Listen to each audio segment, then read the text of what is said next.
주님께 감사하여라. 그는 선하시며 그의 인자하심이 영원하다. 이스라엘아, 그의 인자하심이 영원하다 하여라. 아론의 집아, 그의 인자하심이 영원하다 하여라. 주님을 경외하는 사람들아, 그의 인자하심이 영원하다 하여라. 내가 고난을 받을 때에 부르짖었더니 주님께서 나에게 응답하여 주시고 주님께서 나를 넓은 곳에 세우셨다. 주님은 내 편이심으로 나는 두렵지 않다.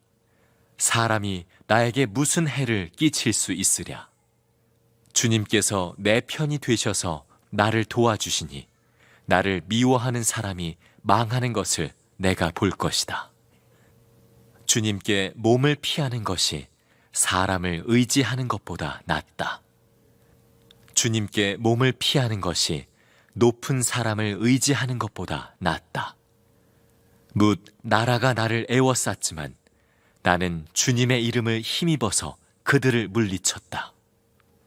그들이 나를 겹겹이 애워쌌으나 나는 주님의 이름을 힘입어서 그들을 물리쳤다. 그들이 나를 벌떼처럼 애워싸고 가시덤불에 붙은 불처럼 나를 삼키려고 하였지만 나는 주님의 이름을 힘입어서 그들을 물리쳤다.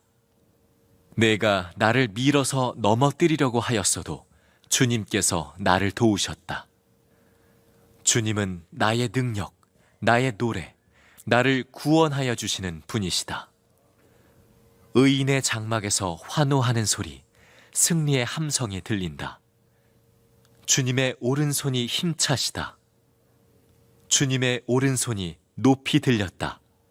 주님의 오른손이 힘차시다. 여러분들은 다 하나님이 살아계심을 믿으시죠? 그 믿음에 그 하나님이 여러분의 편이시라는 확신도 함께 하시기를 축복합니다. 하나님이 살아계실 뿐만 아니고 그 하나님이 내 편이다, 이렇게 고백할 수 있다는 것은 정말 대단한 믿음입니다. 그리고 우리가 하나님을 믿었다면 반드시 그런 믿음으로 나아가야 됩니다. 이 시편 118편은 하나님을 믿는 자의 놀라운 신앙 간증입니다. 하나님을 믿는 사람은 도대체 어떻게 사는지를 이 시편 118편에서 참 놀랍게 말씀하고 있습니다. 그 중에서 제 마음에 가장 와닿았던 구절이 주님은 내 편이라고 하는 시편 기자의 고백입니다. 6절, 7절에 보면 두 번에 걸쳐서 주님은 내 편이시다 하는 고백을 하고 있습니다. 6절에 주님은 내 편이시므로 나는 두렵지 않다. 사람이 나에게 무슨 해를 끼칠 수 있으랴. 주님께서 내 편이 되셔서 나를 도와주시니 나를 미워하는 사람이 망하는 것을 내가 볼 것이다. 주님이 내 편이시니 나는 어떤 사람도 두렵지 않다. 여러분은 정말 하나님을 믿으니 그런 믿음이 있으십니까? 나 어떤 사람도 두렵지 않아. 왜? 하나님이 내 편이시니. 우리가 하나님을 진짜 믿는다면 그런 믿음으로 하나님을 믿어야 마땅한 일이죠. 이 시편 기자는 하나님의 인자하심이 영원하시다는 고백을 1절부터 4절까지에 4번이나 반복하고 있습니다. 하나님의 인자하심이 영원하시다고 한 고백을 4번이나 연속으로 한다는 이야기는 그걸 들어서 아는 게 아니라 이런 뜻입니다. 들어서 알 수도 있죠. 여러분, 하나님의 인자하심이 영원하심을 아십니까? 알지요. 왜? 성경에 나와 있으니까. 근데 4번이나 연속으로 하나님의 인자하심은 영원하시도다 하라, 그렇게 그가 외치는 것은 그가 실제로 체험했기 때문에 그런 것이죠. 하나님의 인자하심이 영원하시구나, 본인이 체험했다는 거죠. 이 시편 기자는 아주 심각한 고난 속에 거의 죽을 지경이 되었을 때 하나님의 구원하심을 체험했습니다. 5절에 보면은 이렇게 말합니다. 내가 고난을 받을 때에 부르짖었더니 주님께서 나에게 응답하여 주시고 주님께서 나를 넓은 곳에 세우셨다. 어느 정도로 고난이 심각했는지 10절과 12절에 보면 어느 정도 이해할 수 있습니다. 10절에 그는 이렇게 말합니다. 문 나라가 나를 애워쌌지만, 세상 모든 나라가 나를 죽이려고 나를 포위하고 있다. 여러분 한번 상상해 보세요. 한 사람만 나를 죽이려고 해도 정말 살아가기가 힘들 정도로 두려울 텐데 세상 모든 나라가 나를 에워싸고 있다. 12절에 그들이 나를 벌떼처럼 에워싸고 가시덤불에 붙은 불처럼 나를 삼키려고 하였지만, 그러니 이 시편 기자는 사실 살아날 가능성이 전혀 없다. 누구나 본인도 그렇고 다른 사람도 그렇고 이제 죽었구나 이럴 상황이었는데 하나님께 기도하고 하나님이 구원해 주신 것입니다. 그러니 시편 기자에게 있어서의 하나님에 대한 찬양은 정말 감격 그 자체입니다. 시편 118편에 계속해서 시편 기자는 하나님에 대한 감사와 찬양을 계속 반복하고 있습니다. 구원받은 체험이 분명하니까. 자, 여러분은 주님은 내 편이시다 이렇게 담대하게 고백할 수 있는 그런 믿음을 가지고 있습니까? 하나님을 믿지만 하나님은 내 편이시다 이렇게 담대하게 고백은 못하는 분들이 상당히 많이 있습니다. 왜 그럴까요? 자기의 처지와 형편을 보고 하나님이 내 편인지 아닌지 판단하려고 하기 때문에 그렇습니다. 모든 일이 다 잘 되고 하는 일마다 다 성공하고 자녀들도 다 잘 되고 몸도 건강하고 그러면 하나님이 내 편이시구나 그렇게 생각할 수도 있겠죠.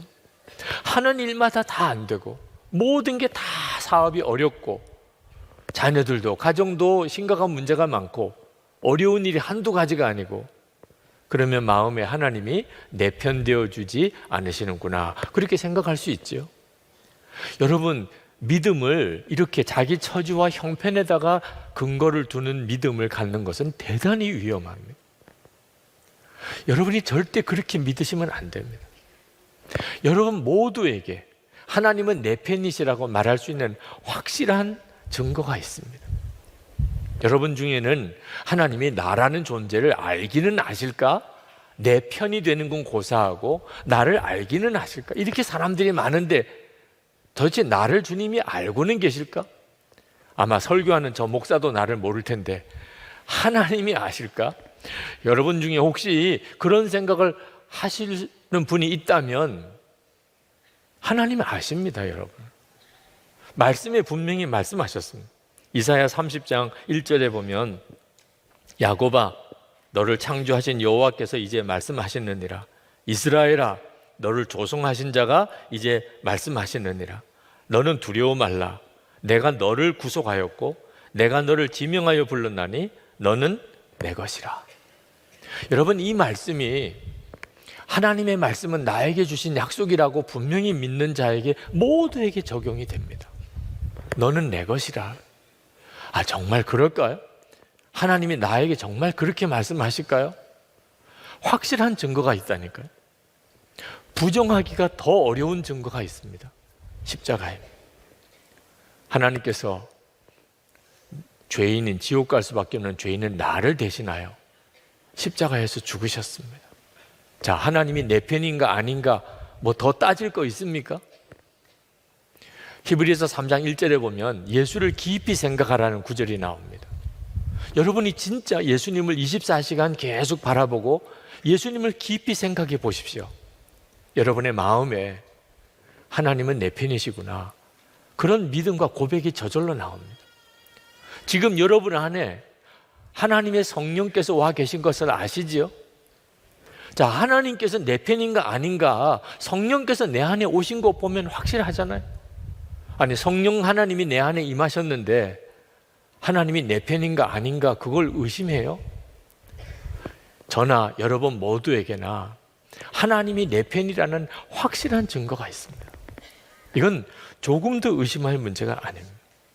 그런데 주님은 내 편이시라고 이렇게 확신에 차서 고백하는 것이 한편은 아주 위험한 신앙일 수도 있습니다.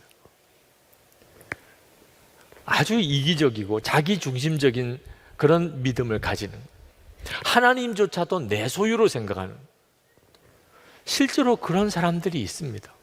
주님은 내 편이시다. 하나님은 내 편이시다. 말은 그렇게 고백을 하는데 실제로는 중심은 자기 중심이라 하나님마저도 내 것이라고 생각하는 이런 경우가 있습니다. 블레셋과 이스라엘이 싸울 때 이스라엘 군대가 아주 정말 기발한 생각을 했습니다. 여호와의 법궤를 우리 전쟁터로 가지고 가자. 하나님의 임재를 상징하는 여호와의 법궤가 성소에 있어야 되는데 그 법궤를 들쳐매고 전쟁터로 나간 겁니다. 이유는 뭐죠? 하나님이 우리와 함께 계시잖아.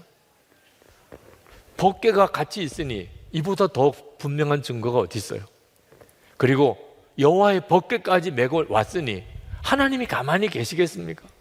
하나님이 우리를 지켜주시지 않겠어? 결과가 어떻게 됐습니까? 그들이 블레셋에 다 패했습니다.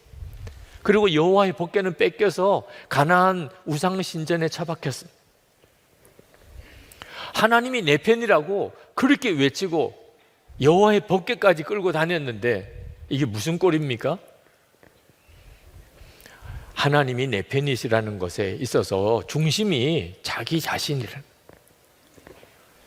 말을 해도 생각을 해도 무슨 행동을 해도 철저하게 자기 중심. 내가 한번 옳다고 생각하면 무슨 일이 있어도 안 바꿉니다. 하나님조차도 바꾸지 못합니다. 이런 믿음을 가지고 있는 사람에게는 주님이 내 편이라고 고백하는 것이 그에게는 화가 됩니다.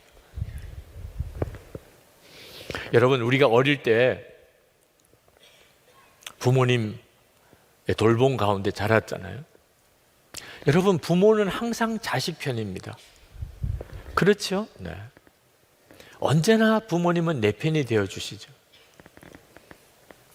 한 번 내가 아버지, 어머니 편에서 생각을 해보았나?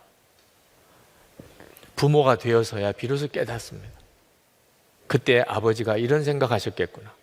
그때 어머니 심정은 이랬겠구나. 우리는 참 너무 늦게서야 깨달아요. 그런데 우리는 하나님을 믿는 믿음도 꼭 같습니다. 끊임없이 나예요. 하나님, 나 도와주세요. 하나님, 내게로 와서 나와 함께 해주세요. 중심은 나예요. 이제 그게 바뀌어야 합니다. 하나님은 나의 하나님, 하나님은 내 편이시다. 여러분이 그렇게 고백하려면, 여러분이 주님의 편이 되시면 금방 해결됩니다. 여러분이 주님의 편이시니 주님은 여러분의 편이죠. 여러분이 이 사실을 놓치지 않아야 돼요.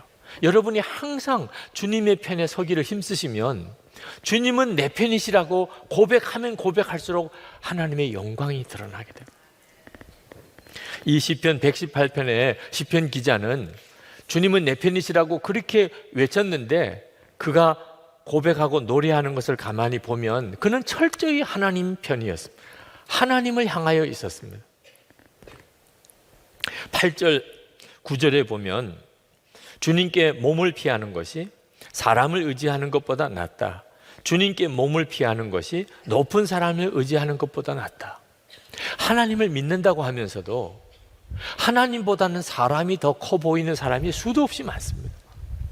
지금 이 자리에도 솔직히 내가 하나님을 믿기는 하지만 지체가 높은 사람, 지위가 높은 사람, 그 사람이 더 의지가 되는 이들이 있으실 거예요. 근데 시편 기자는 아니었어요. 하나님께 피하는 것이 내가 지위가 높은 사람을 의지하는 것보다 훨씬 더 낫다. 그는 분명히 하나님을 알았어요. 어떤 사람과도 비교할 수 없이 크신 하나님을 그는 알았단 말이에요. 그래서 그는 어떤 일이든지 항상 하나님께로 향했습니다. 하나님께 나에게 와주세요라고 안 했습니다. 그가 하나님께로 피했어요. 철저하게 하나님 중심이었습니다. 이런 믿음을 가지고 있고 이런 태도를 가진 사람은 반드시 하나님의 강력한 역사가 그의 삶 속에 나타납니다. 10절에서 12절에 보면 3번이나 주님의 이름으로 원수를 물리쳤다는 고백을 하고 계세요. 12절만 읽어보면 그들이 나를 벌떼처럼 에워싸고 가시던 불에 붙은 불처럼 나를 삼키려고 하였지만 나는 주님의 이름을 힘입어서 그들을 물리쳤다. 여러분, 대적과 싸울 때 정말 주님의 이름만 의지할 믿음이 있습니까? 철저히 하나님의 편에 서는 사람, 그래서 하나님도 내 편이신 것을 확실히 믿는 사람, 그 사람은 주님의 이름으로 어떤 대적도 싸워 이길 믿음이 생겨요. 이 말씀은 다윗이 소년 목동일 때 구척 장신 골리앗과 싸우던 장면을 연상시킵니다. 그래서 성경학자 중에는 시편 119편이 다윗의 시편일 것이, 시편 118편이 다윗의 시편일 것이라고 그렇게 해석하시는 분들이 대부분이십니다. 구척 장신 거인 골리앗 앞에 소년 목동 다윗이 얼마나 담대했는지 모릅니다. 그때 다윗이 골리앗 앞에서 뭐라고 그가 고백하고 선포했는 줄 아십니까? 사무엘상 17장 45절에 보면 그가 이렇게 말합니다. 너는 칼과 창과 단창으로 내게 나오거니와 나는 만군의 여호와의 이름 곧 내가 모독하는 이스라엘 군대의 하나님의 이름으로 내게 나아가노라. 그리고는 물맷돌로 골리앗을 거꾸로 때리고 골리앗의 칼을 뽑아서 골리앗의 목을 쳤습니다. 하나님은 내 편이시다, 이렇게 고백한다는 게 뭘 말하는지를 그대로 보여줍니다. 시편 기자는 오직 하나님께만 영광을 돌립니다. 진짜 하나님의 편에 선 사람인지, 그래서 하나님도 내 편이라고 고백할 수 있는 사람인지 아닌지는 영광을 누구에게 돌리는지를 보면 압니다. 14절에 주님은 나의 능력, 나의 노래, 나를 구원하여 주시는 분이시다, 그가 그렇게 고백합니다. 그는 자기 힘으로 했다고 말 안 합니다. 내가 했다는 말도 안 합니다. 주님이 나의 능력, 주님이 내 노래, 주님이 나를 구원해 주신 분이시다. 모든 영광을 주님께만 돌려드립니다. 그는 더 이상 죽을까 걱정 안 합니다. 17절, 18절에 내가 죽지 않고 살아서 주님께서 하신 일을 선포하겠다. 주님께서는 엄히 징계하셔도 나를 죽게 버려두지는 않으신다. 이 구절은 어떻든지 죽지 않으려고 발버둥 치는 그런 소원을 말하는 게 아닙니다. 죽고 안 죽고는 이제는 문제가 안 돼요. 이 시편 기자의 간절한 마음의 소원은 하나입니다. 오직 주님께서 하신 일을 내가 증거하겠다. 그것만 소원해요. 주님께서 하신 일을 증거하는 것이 내게 주신 사명이라면 나는 죽을 일이 없다. 하나님이 나를 죽게 내버려 두시지 않는다, 그런 뜻이죠. 자, 여러분에게 있어서 진짜 두려운 게 뭡니까? 죽을까 두렵습니까? 주님의 일을 증거하지 못하는 사람일까 봐 두렵습니까? 다윗에게, 이 시편 기자에게 있어서는 주님의 일을 증거하는 것 외에는 그는 아무 생각이 없었어요. 그는 철저히 주님 중심인 사람이었어요. 내 생의 마지막 한 달이라는 책이 있습니다. 오래전에 제가 한번 추천해 드린 책이기도 합니다.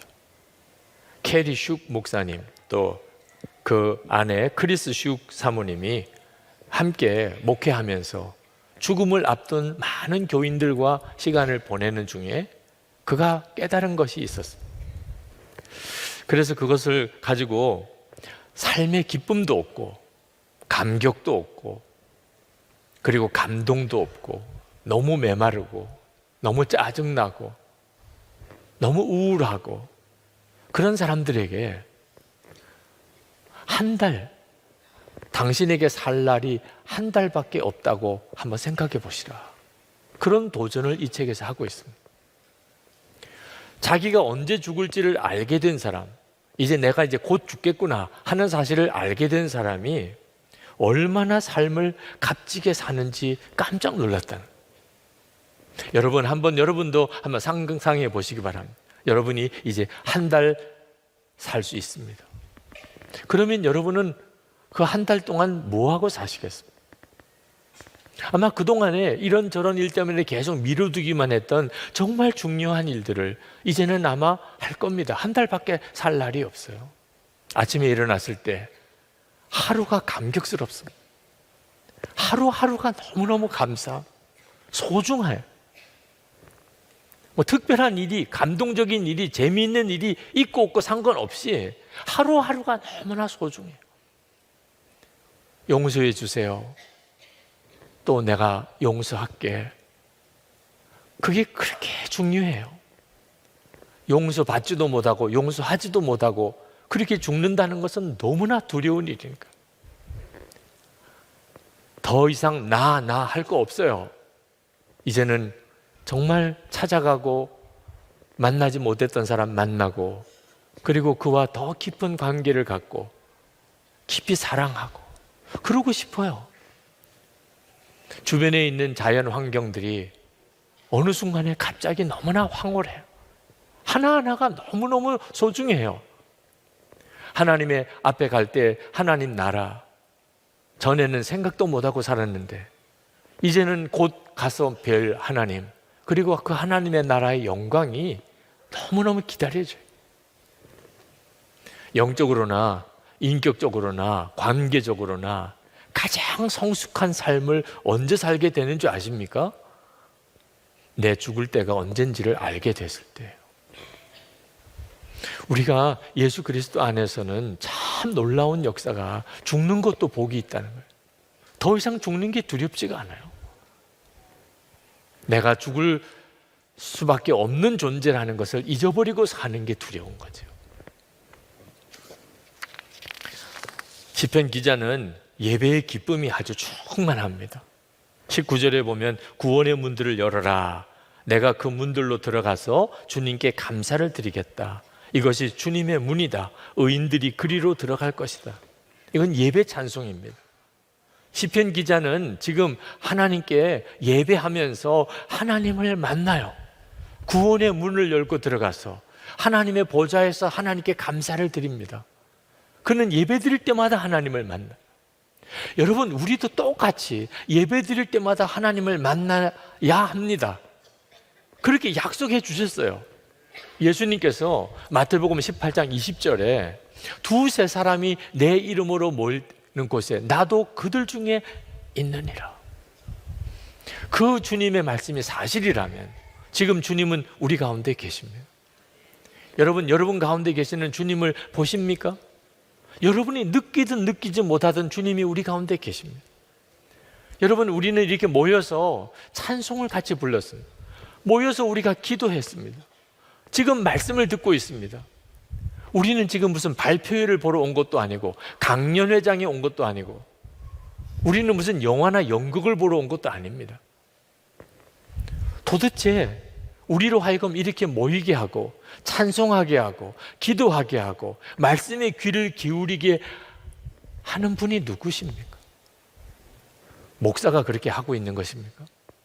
제가 여러분들을 다 알지도 못하는데 여러분들이 이렇게 이 자리에 오게 하시고 우리가 다 같이 아까 찬송을 부르고 도대체 기도하고 지금 말씀에 귀를 기울이게 하시는 분이 누구지요? 우리는 눈에 보이는 것만 전부가 아닌 것을 아는 사람입니다. 주님이십니다. 지금 주님이 우리 가운데 역사하지 않으신다면 지금 이 예배를 설명할 방법이 없습니다. 우리는 예배 드릴 때마다 주님을 만나게 돼 있어요. 약속하셨습니다. 제가 노방 찬양 전도를 그렇게 다닐 때 역 광장에서 함께 간 교우들과 함께 거기서 서서 먼저 하나님을 크게 찬양을 합니다. 사람들이 구경하기도 하고 그냥 외면하기도 하고 지나가지만 중요한 것은 하나님을 찬양하는 것입니다. 그런데 그때마다 느껴요. 마치 누군가가 우리를 노려보고 있다는. 그럴 수밖에 없겠죠. 우리가 교회 안에서 찬양하는 게 아니고 길거리에 나갔습니다. 역 광장에 나갔습니다. 세상에는 세상 임금이 있다고 그랬습니다. 이 세상을 장악하는 마귀는 자기 영역에 성도들이 나와서 찬양하는 것에 대해서 그가 좋아하겠습니까? 그러니 노려볼 수밖에 없겠죠. 그게 너무 무서워서 전도하러 같이 나갔는데 찬양 대열에는 서지 못하는 교인들도 있었어요. 조금 떨어져서 멀찌감치 지켜보는. 충분히 이해할 수 있었어요. 처음 나오시는 분들은 그런 뭐라고 설명할 수 없는 두려움이 느껴집니다. 자, 그렇다면 여러분, 지금 이렇게 모여서 찬송하고 기도하는 이 예배당 안에서 누가 우리를 보고 기뻐하실까요?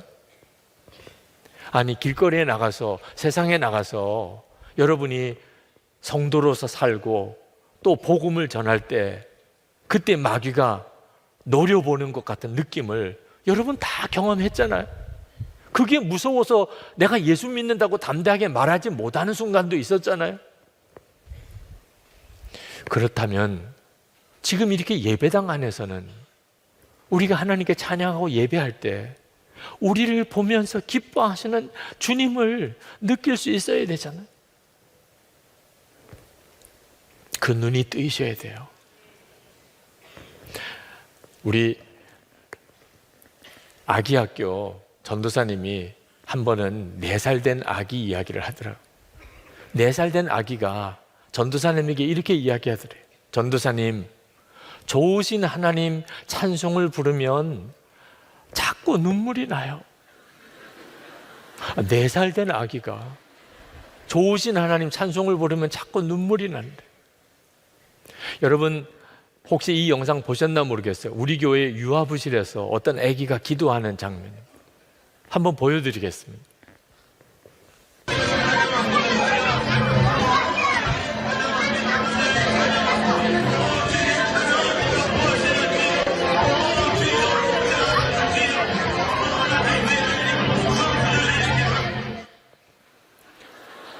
한번 만나면 무슨 기도했나 물어보고 싶어요.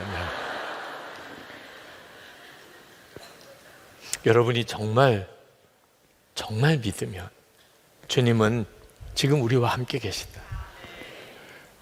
우리가 이처럼 예배 드릴 때마다 우리가 주님을 만나면 그러면 세상이 전혀 무섭지가 않습니다. 아무리 하나님이 계시다 안 계시다 그런 말들을 해도 전혀 세상이 무섭지가 않아요. 왜? 나는 예배 드릴 때마다 하나님을 만나는데. 하나님께서는 우리가 약하다고 또 능력이 없다고 또 미련하다고 우리를 세상처럼 그렇게 외면하시는 분이 아니십니다. 하나님이 내 편이시라고 하는 담대한 믿음이 있는 사람에게 더 이상 세상 사람들이 알아주지 못하고 내가 뭘 가진 것도 없고 별로 배운 것도 없고 인물도 잘생기지 못했고 아무 상관없습니다. 하나님은 항상 약한 자를 택하시고 미련한 자를 택하시고 없는 자를 택하여 쓰시는 하나님이신 게 너무 분명하니까 오늘 말씀에도 그렇게 나옵니다. 22절 말씀에 집 짓는 사람들이 내버린 돌이 집 모퉁이의 머릿돌이 되었다. 이것은 주님께서 하신 일이니 우리 눈에는 기이한 일이 아닌가.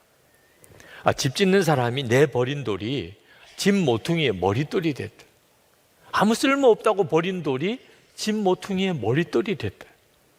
이것은 예수님을 향한 예언입니다. 예수님께서 당신 자신에 대한 말씀이라고 친히 그렇게 언급하셨어요.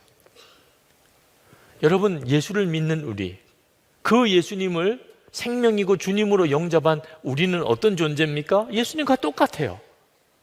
집 짓는 사람이 버린 그런 쓸모없는 돌 같은 내가 집 모퉁이의 머릿돌이에요. 하나님이 그렇게 쓰세요. 여러분 자신이 아주 보잘것없어도 좋아요. 그건 문제가 되지 않아요.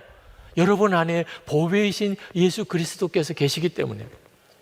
고린도후서 4장 7절에 우리가 이 보배를 질그려서 가졌으니 이는 심히 큰 능력은 하나님께 있고 우리에게 있지 아니함을 알게 하려 함이라.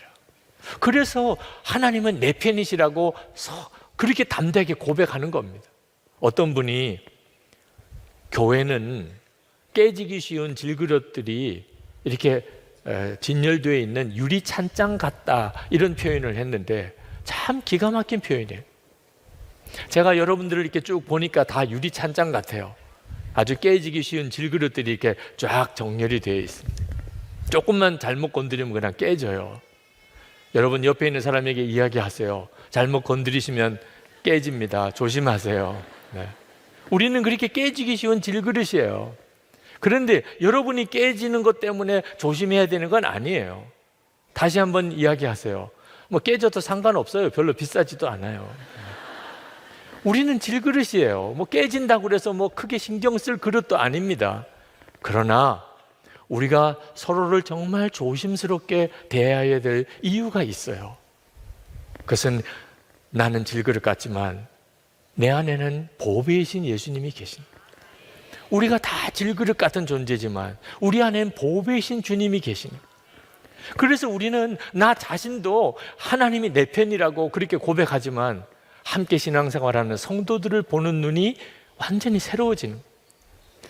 성도들 한 사람 한 사람이 다 보배를 담은 질그릇이에요. 다 하나님은 저의 편이세요. 그래서 26절에 이렇게 고백합니다. 주님의 이름으로 오는 이에게는 복이 있다. 주님의 집에서 우리가 너희를 축복하였다. 주님의 이름으로 오는 성도들은 다 복이 있어요. 이것이 교회예요. 우리가 진정으로 주님이 내 편이라고 이렇게 고백하실 수 있으려면 주님을 살아계신 주님으로 체험해야 합니다. 그 사람만 이렇게 고백이 돼요. 여러분, 태양이 얼마나 크고 얼마나 뜨거운지 아시죠? 네. 그것도 모르는 분은 없으실 거예요.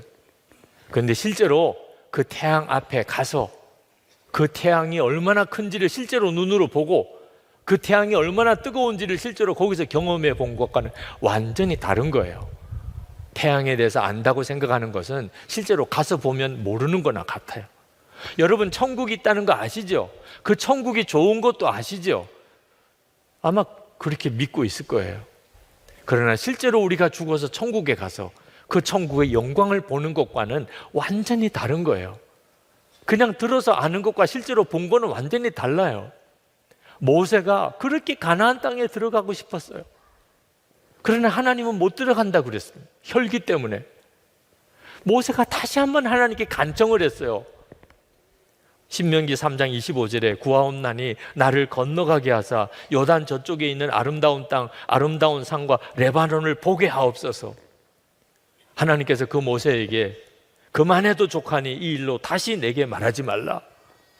그리고는 그 모세를 그 요단 건너편에 비스가산 꼭대기로 데리고 올라가서 그 비스가산 꼭대기에서 요단 건너편에 있는 가나안 땅을 그렇게 보게만 하시고 모세를 거둬가셨습니다.